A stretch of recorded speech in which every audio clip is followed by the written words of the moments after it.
చెదిరిన అక్షరం లాంటి నన్ను అర్థమున్న వాక్యంలా మార్చావు. చీకటి చుట్టేసిన నన్ను వెలుతురిచ్చే దీపంలా మార్చావు.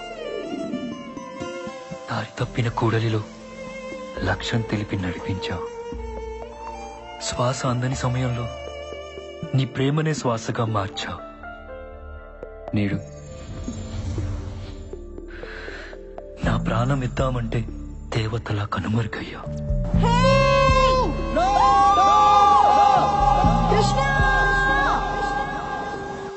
నీ జ్ఞాపకం నా జీవితం.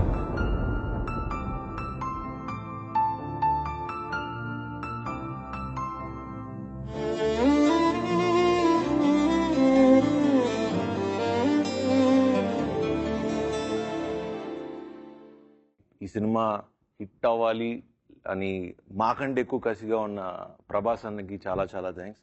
And today we are interviewing Prabhas అన్న. Prabhas Anna is interviewing the whole team. Yeah. So, start Anna. Yeah.